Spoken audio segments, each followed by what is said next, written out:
Buenos días con todos. El día de hoy vamos a hacer una ponencia sobre los tractos ascendentes y descendentes de la médula espinal.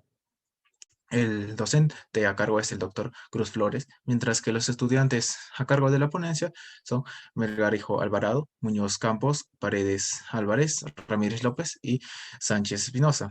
Siguiente diapositiva. Bien, por mi parte voy a empezar a hablar sobre los tractos ascendentes, pero cabe recalcar que se encuentran en la sustancia blanca de la médula espinal.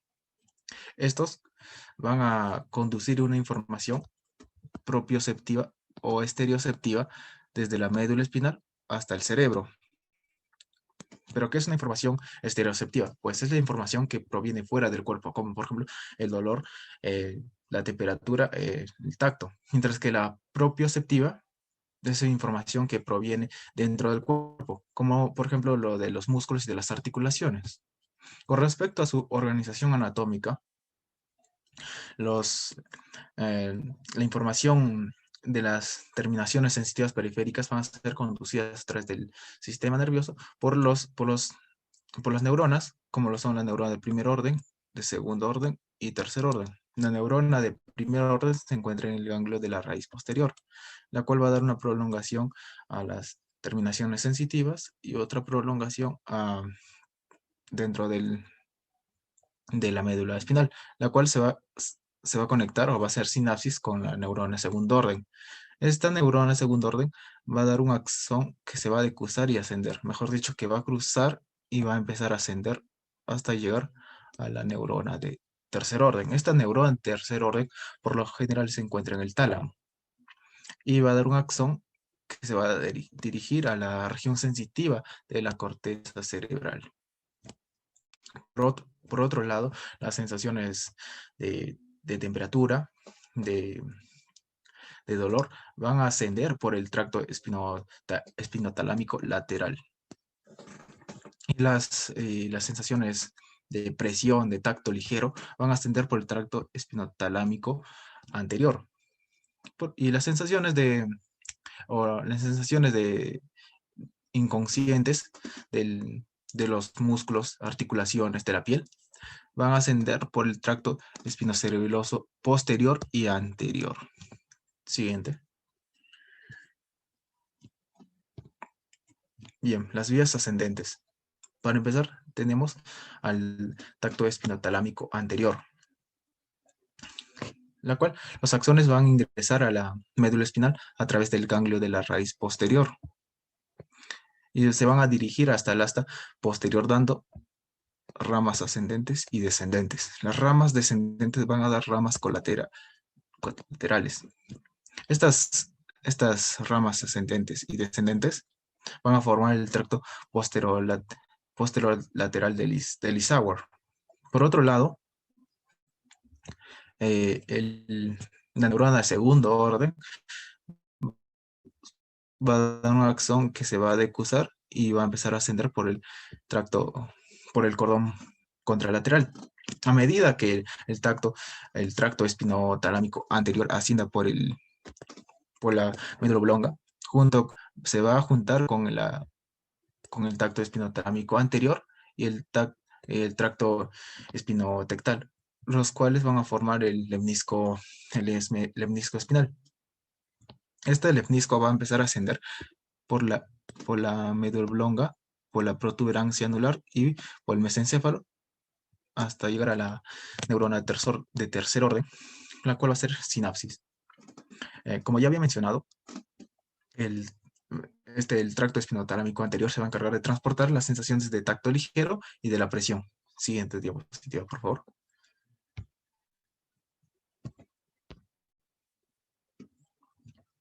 Bien. El cordón posterior, en la cual se va a encontrar el fascículo grácil y cuneiforme. Los axones van a ingresar, como en el caso anterior, desde el ganglio de la raíz posterior y en este caso se va a dirigir al cordón posterior. También van a dar fibras ascendentes y descendentes, van a dar fibras colaterales. Estas fibras colaterales van a hacer sinapsis con las células del asta posterior y anterior. al igual que la rama ascendente. Esta rama ascendente también va a hacer sinapsis con dichas células. En el cordón posterior hay muchas fibras ascendentes, como, como el fascículo grácil y cuneiforme. El fascículo grácil se va a encontrar en toda la médula espinal, mientras que el fascículo cuneiforme solo se va a encontrar en la porción torácica superior y cervical. Estos dos van a ascender homolateralmente hasta llegar a la neurona de segundo orden, con la cual van a hacer sinapsis con el núcleo grácil y cuneiforme. Esta, esta neurona va a dar fibras arcuatas internas, las cuales se va a dirigir en el plano medio y luego va a empezar a ascender, pero como uno solo. A esto se le va a llamar lemnisco medial, el cual va a terminar ascendiendo por la, por, por la médula oblonga, por la protuberancia y por el mesencéfalo, hasta llegar al núcleo posterolateral ventral del tálamo. Este va a transportar las sensaciones del tacto discriminativo, sentido de vibración, sensibilidad muscular y articular. Siguiente diapositiva. Bien, el tracto espinocerebeloso posterior. Al igual que el caso anteriores, este va a ingresar a la médula espinal desde el ganglio de la raíz posterior. Se va a dirigir, en este caso, al asta posterior, donde va a hacer sinapsis con la neurona de segundo orden. Específicamente va a ser en la base del asta posterior, en el núcleo dorsal o columna de Clark. Esta neurona de segundo orden va a dar axones que se van a dirigir al cordón lateral del mismo lado, con los cuales van a empezar a ascender por la médula oblonga, hasta que el tracto espinocerebeloso posterior se una al pedúnculo cerebeloso inferior, y de esta manera va a llegar a la corteza cerebelosa. Las fibras espinocerebelosas posteriores se van a recibir información de músculos y articulaciones desde el uso musculares, órganos tendinosos y receptores articulares del tronco y de las extremidades inferiores. Siguiente diapositiva. Bien, el tracto espinocerebeloso anterior. Bien,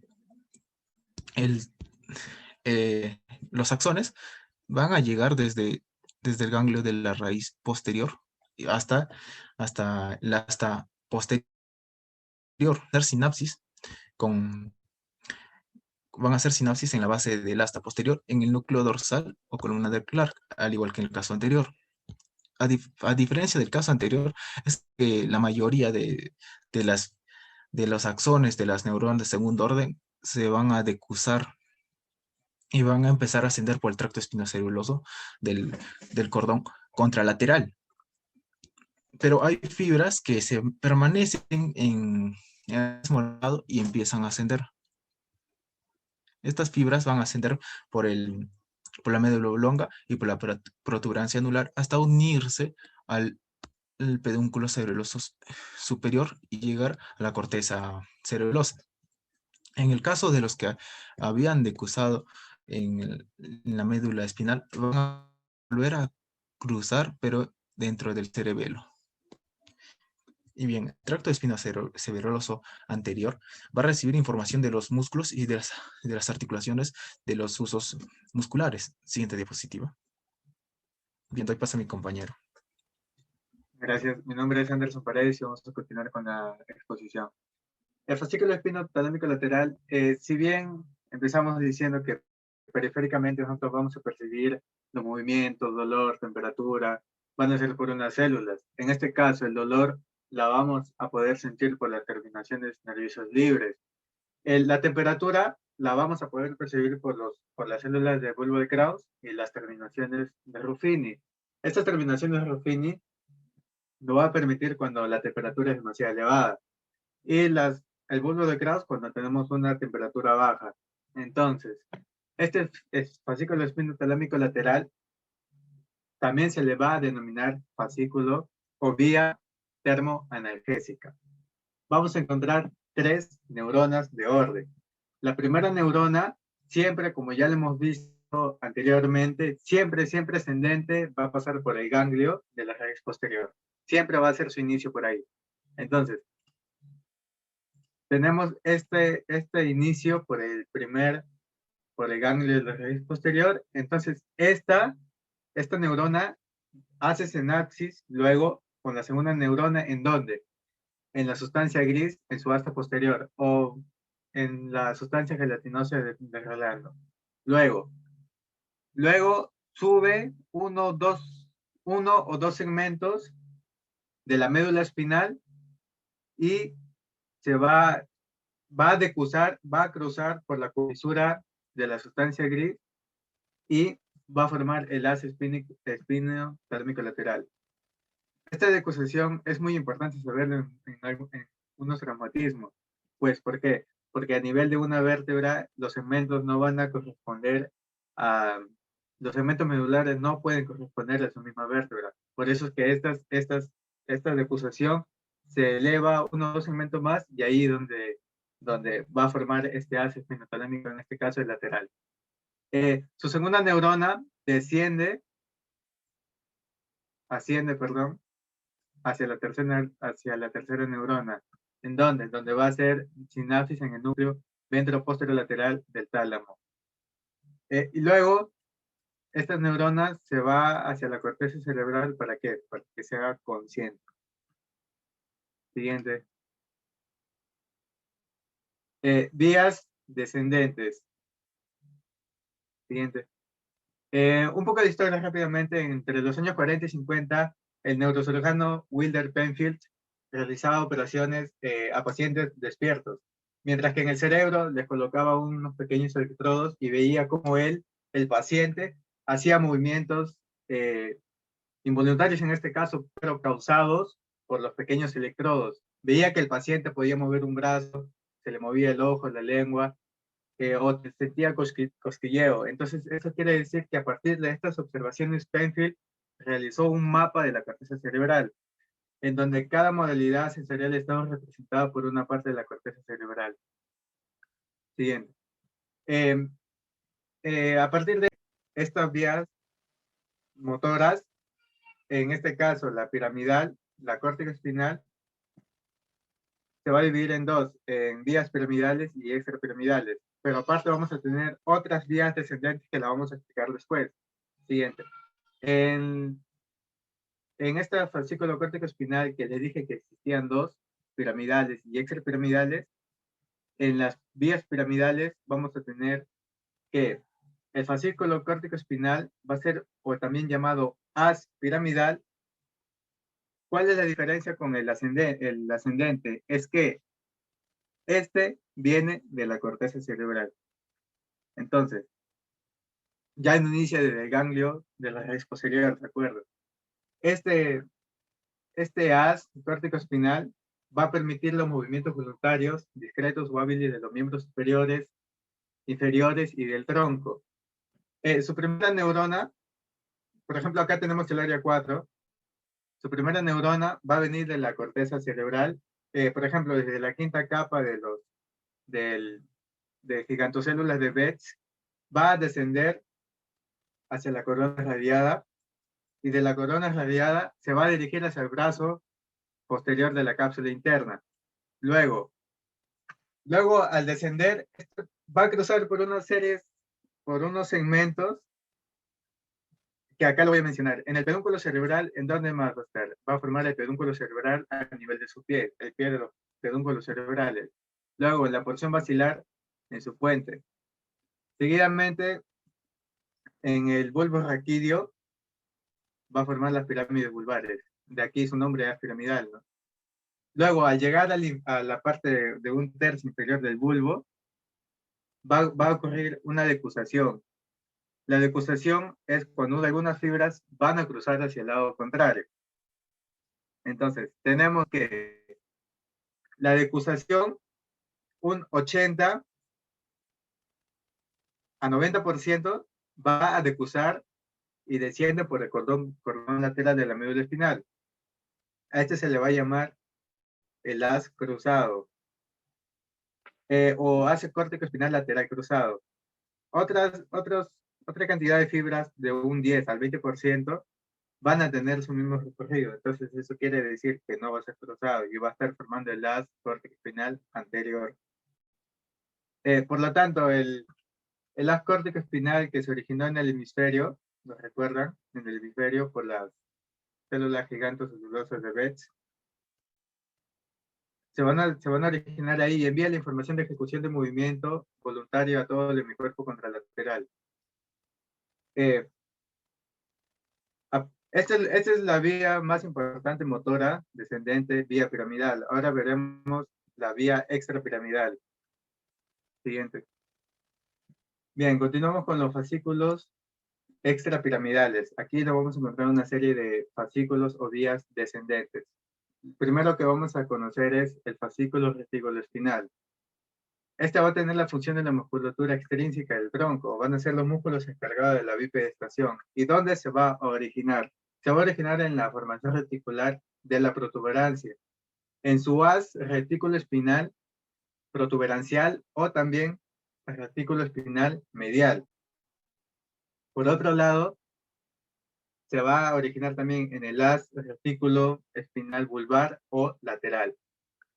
Primero, veremos que en el fascículo retículo espinal protuberancial o medial, en su primera neurona se va a encontrar en los núcleos reticulares de las protuberanciales caudal y oral. Luego, este va a descender ipsilateral por el cordón anterior de la médula espinal. En su segunda neurona va a terminar en las láminas 8 y 7.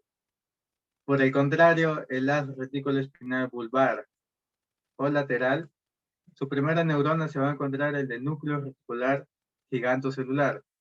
Va a descender bilateralmente. El haz retículo espinal protuberancial descendía ipsilateralmente, pero este haz retículo espinal vulvar va a descender bilateralmente.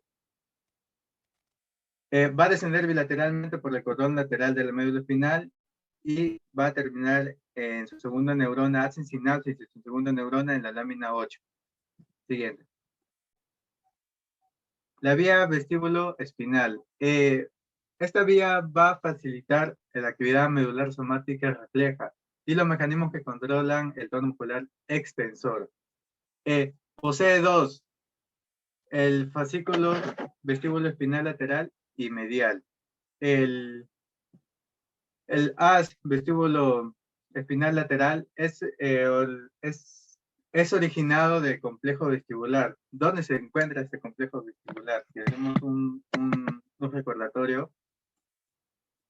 Posteriormente a la protuberancia, ¿qué se encontraba? El cuarto ventrículo, ¿no? Entonces, en el piso de este cuarto ventrículo vamos a encontrar el complejo vestibular. Y desde aquí va a iniciar los fascículos vestibuloespinales. Entonces, este haz vestíbulo espinal lateral, su primera neurona, ¿de dónde va a provenir? Proviene del núcleo vestíbulo lateral. Luego desciende ipsilateralmente, es decir, por el mismo lado, en la parte anterior del cordón lateral de la médula espinal. A diferencia del núcleo del fascículo vestíbulo espinal medial, este fascículo vestíbulo espinal lateral va a tener una distribución somática.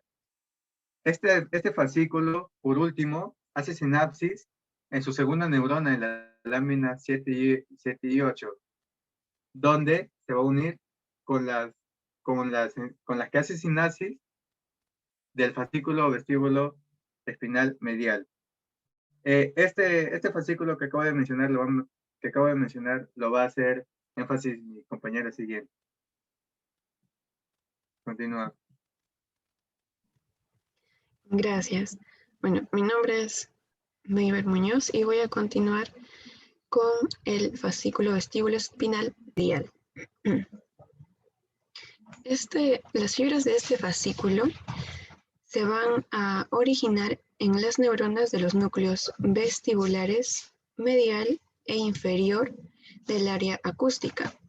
Estas fibras van a descender, como podemos ver en la imagen, a ambos lados de la línea media del bulbo, como una continuación del fascículo longitudinal medio, o también llamado fascículo longitudinal medial.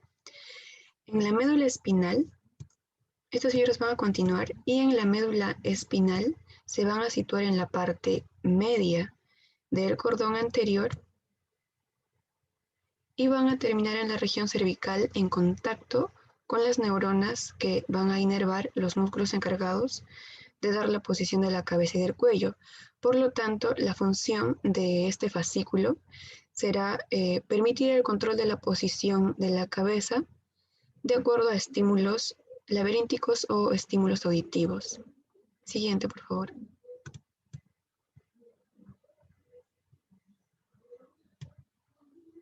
Bien. Continuando con los fascículos rubroespinales.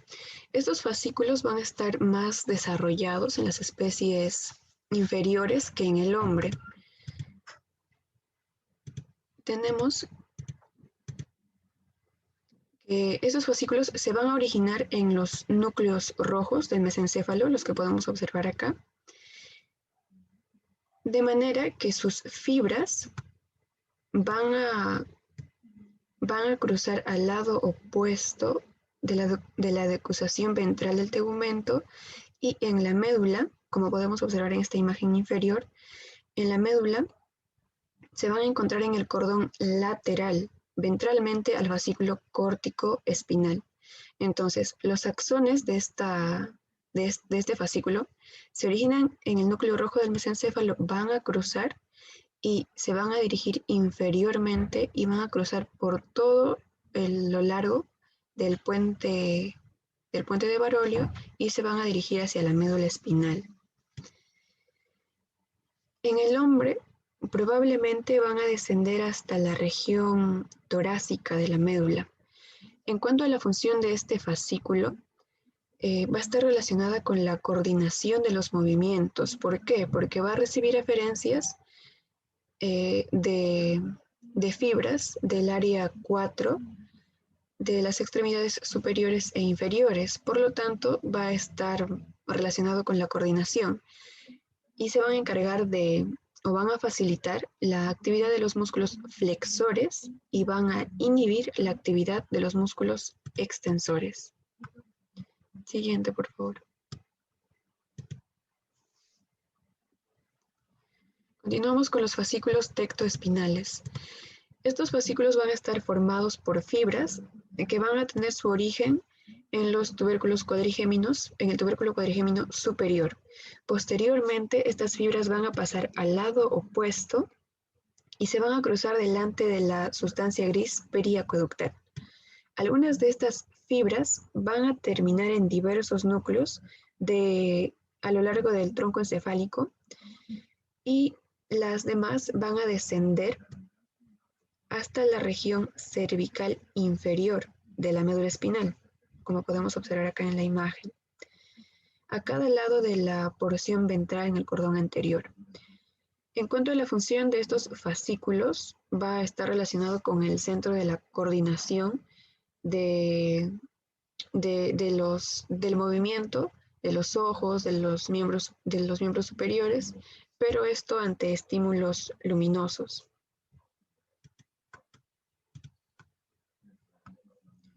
Siguiente, por favor.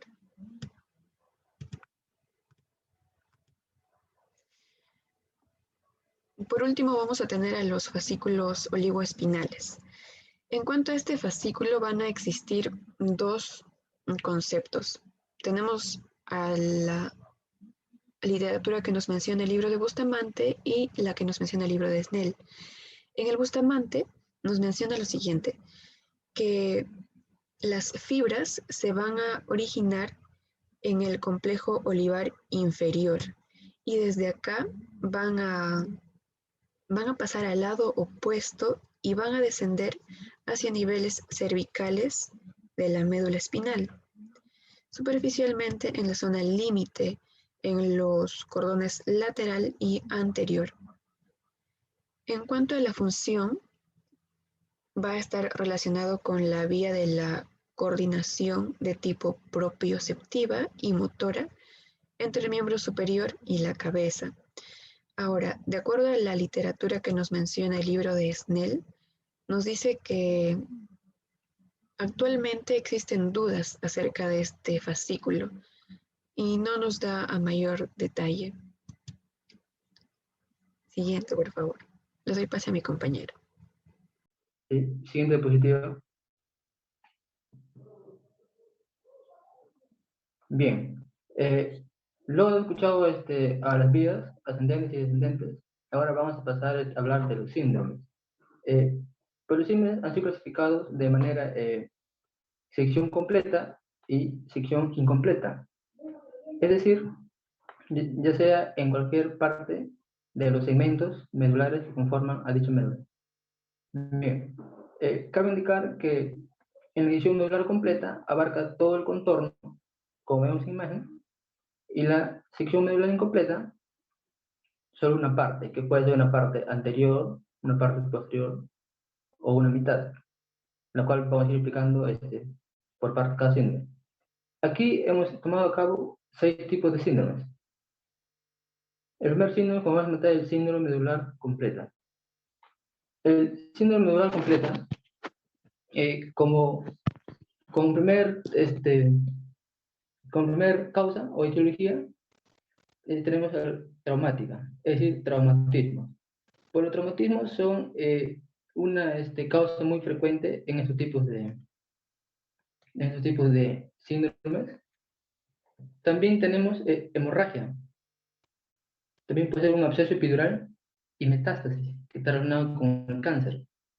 Bien, estos síndromes, estas causas son muy importantes porque por causa de estos van a generar ciertos males e incluso síndromes, como estoy mencionando, en la médula. Pues basado en estas causas, van a manifestar sus deficiencias, las cuales son aquí en pantalla pues, como clínica. La manifestación de clínica que predecir la deficiencia que presenta por causa de estas lesiones.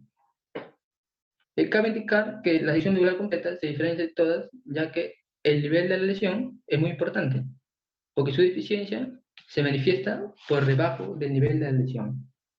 Es decir, si la causa del nivel de la lesión fue en un segmento torácico, la deficiencia se va a tornar inferior a esta. Y si estamos hablando del síndrome de sección medular completa, en primera tenemos pérdida de movimiento y sensibilidad. También tenemos la ausencia de función motora y sensitiva. En los segmentos sacro, S4 y S5 es muy importante porque aquí dicha lesión genera no solo deficiencias en las extremidades inferiores, sino también en ciertos órganos internos. Como vemos en pantalla, aquí tenemos parálisis flácida de vejiga, donde incluye también los intestinos, por ejemplo, con retención urinaria e hilo paralítico. Pero como vemos, también influye en el riñón, ¿no? Y por último, dependiendo del nivel de lesión, como acabo de mencionar, es una afectación global, es decir, de todos los sistemas. Siguiente diapositiva. Bien. El segundo síndrome como tratado es el síndrome de Brough-Sedgwick, también llamado síndrome de hemisección medular. Pues esto abarca una parte lateral, como ven en pantalla, ya sea lado izquierdo o lado derecho, partiendo de la línea medial. Bien. Con respecto a sus causas, la primera causa tenemos un trauma, ¿sí? Un traumatismo siempre va a ser una causa de mayor jerarquía para que provoque estos tipos de síndromes, ¿sí?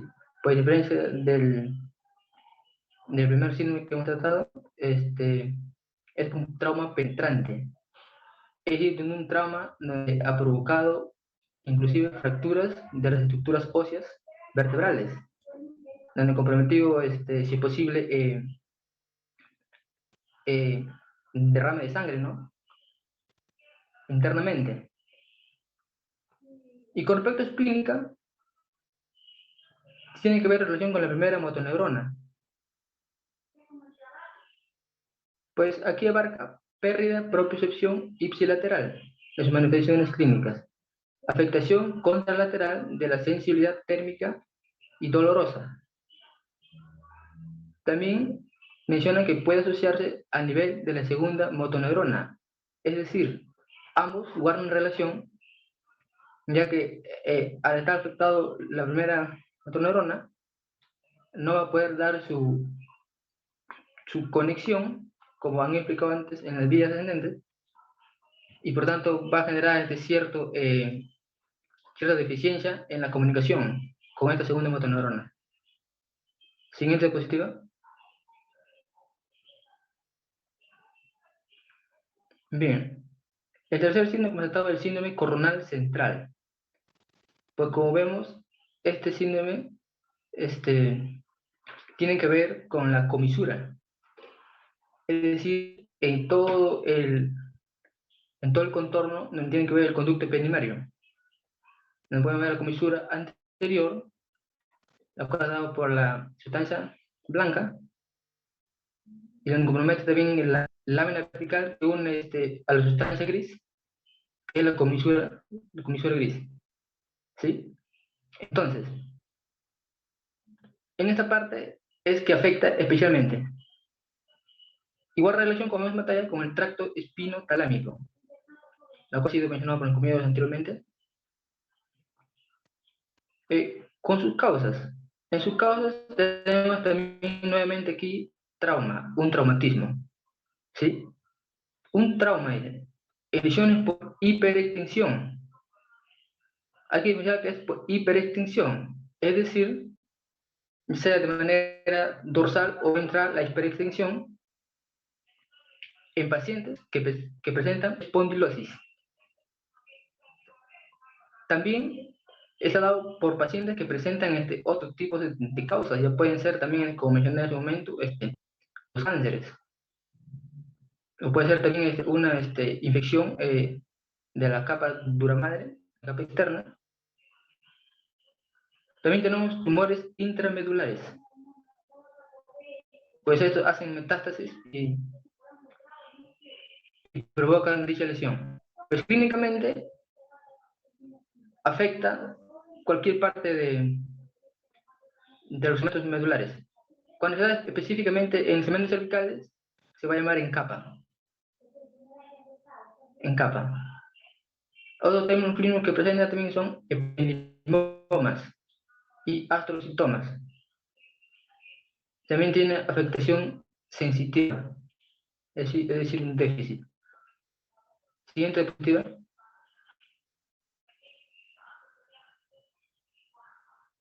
Bien, el cuadro síndrome constatado del síndrome coronal posterior. Pues aquí este síndrome coronal posterior va a afectar especialmente al tercio posterior de la médula, donde compromete los tractos ascendentes posteriores. Inclusive puede llegar a tocar, es decir, a comprometer las vías, perdón, los fascículos grácicos y los fascículos cuneiformes en parte superior. Con respecto a la etiología, sus causas, uno tenemos la deficiencia de vitamina B12, también tenemos esclerosis múltiple y metástasis epidurales. Pues metástasis sabemos que son las divisiones de las células cancerosas y se esparcen por todas partes del cuerpo.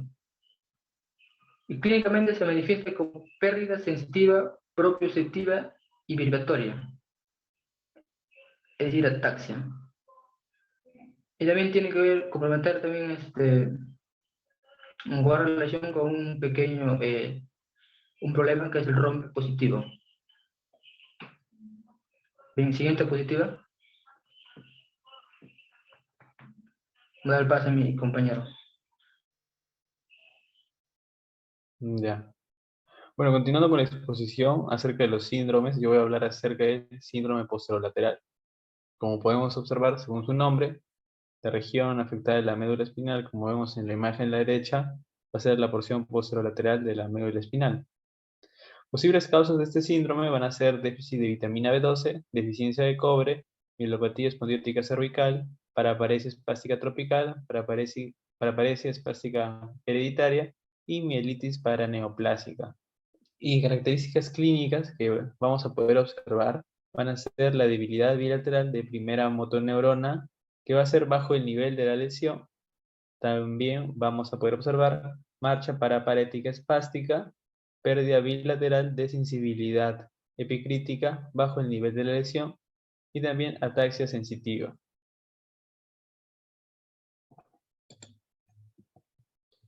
El último síndrome que vamos a ver va a ser el síndrome medular anterior.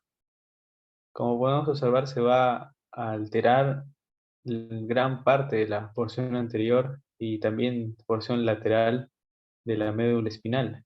Posibles causas de este síndrome van a ser infarto en el territorio de la arteria espinal anterior, poliovirus y también virus del Nilo occidental. Y características clínicas presentes en este síndrome va a ser la debilidad bilateral de la primera motoneurona, que va a ser también bajo el nivel de la lesión, y también va a existir pérdida de sensibilidad protopática bilateral bajo el nivel de la lesión. Sin embargo, y lo más sorprendente es que se va a conservar la sensibilidad epicrítica y también va a existir una alteración autonómica por debajo de la lesión. Como último punto, vamos a hablar acerca de los reflejos espinales o arcos reflejos. Primero tenemos que definir que un arco reflejo puede ser definido como la respuesta involuntaria hacia un estímulo, y este va a depender de su integridad, es decir, va a depender de la integridad del arco reflejo. En su forma más simple, el arco reflejo va a constar de 4 componentes: un órgano receptor, una neurona aferente, una neurona eferente y un órgano efector. Existen tipos de reflejos. El primer reflejo que vamos a ver va a ser el reflejo miotático. Este reflejo miotático se va a dar debido al estiramiento de un músculo, y esto va a ser al golpear su tendón. En este caso tenemos al músculo bíceps braquial y su estiramiento se va a deber debido a un golpe en su tendón. Este golpe en el tendón, este estiramiento, va a activar el uso muscular de la fibra muscular intrafusal. Los impulsos del uso muscular activado van a influir a través de fibras 1A. Y en este caso van a entrar en contacto con neuronas motoras, que van a ser neuronas motoras alfa, homónimas, es decir, del mismo lado. Ahora, también estas neuronas motoras alfa homónimas van a estar ubicadas en el axis anterior, como podemos observar, de la médula espinal. Y los impulsos van a llegar al músculo esquelético estirado en cuestión y van a dar lugar a su contracción. Además, las neuronas aferentes también van a entrar en conexión directa con otras neuronas, en las cuales va a hacer su acción sinérgica al músculo en el cual se inició la contracción, es decir, en el cual se originó el estímulo. Disculpen. Ejemplos de este reflejo van a ser el reflejo bicipital, tricipital, rotuliano, reflejo aquileo o del tendón de Aquiles. El siguiente reflejo que vamos a ver va a ser el reflejo miotático inverso. Este inicia con que la tensión intensa de un músculo producido por su estiramiento o su contracción va a estimular a las terminaciones nerviosas de su tendón, es decir, al órgano tendinoso de Golgi. Estos impulsos, veamos a la neurona amarilla, van a llegar a la médula espinal y van a proyectarse a neuronas inhibidoras. Vemos el signo de menos, esta interneurona va a inhibir a la neurona motora alfa homónima. Y eso va a ocurrir que se inhiba la acción de contracción de este músculo. Además, esta neurona va a entrar en conexión con otras interneuronas, las cuales ya no van a inhibir al músculo, sino que van a facilitar a las neuronas motoras, pero no de este músculo, el bíceps braquial, sino de músculo, el cual sea antagonista al cual se inició el estímulo, es decir, van a activar la función del músculo antagonista, es decir, el tríceps braquial. Luego tenemos al reflejo flexor. Ese reflejo se va a desencadenar por estímulos exterioceptivos, sobre todo de naturaleza nociva, y sus principales receptores van a ser las terminaciones nerviosas libres. El propósito de este reflejo va a ser alejar la parte afectada, en este caso la mano, del estímulo doloroso. Es por eso que también se le va a llamar el reflejo de retiramiento. Desde estos receptores, desde las terminaciones nerviosas libres, va a ir el impulso hacia la médula espinal. Va a entrar en contacto con interneuronas, las cuales van a facilitar al músculo flexor, como ya hemos visto en casos anteriores, se va a facilitar al músculo flexor, en este caso el bíceps braquial, para dejar la parte que está siendo lesionada, y se va a inhibir la acción del músculo extensor, en este caso el tríceps braquial. Y por último, vamos a ver el reflejo de extensión cruzada. Este reflejo se nos menciona en la literatura que va a ser en realidad va a ser un producto accesorio del reflejo flexor. Y los impulsos van a llegar desde las terminaciones nerviosas libres a la neurona aferente. Esta neurona aferente va a cruzar la comisura anterior de la médula espinal, va a cruzar la línea media y va a entrar en contacto con interneuronas. Esas interneuronas van a hacer lo contrario a lo que vimos en el ejemplo anterior, en el caso anterior. Ahora se va a inhibir lo que es la acción del músculo flexor, en este caso el bíceps braquial, y se va a facilitar la acción del músculo extensor, es decir, el tríceps braquial. En consecuencia, de modo de retroalimentación, en respuesta a un estímulo nociceptivo, se va a flexionar la extremidad ipsolateral, es decir, la extremidad donde se va a ocasionar el estímulo, y se va a extender la contralateral. ¿Por qué? Porque se va a preparar para el retiro. También se nos menciona que en estímulos nociceptivos muy potentes, esta actividad se va a diseminar a la médula espinal. A través de reflejos intersegmentarios van a incluir a las 4 extremidades. Y eso sería todo. Muchas gracias por su atención.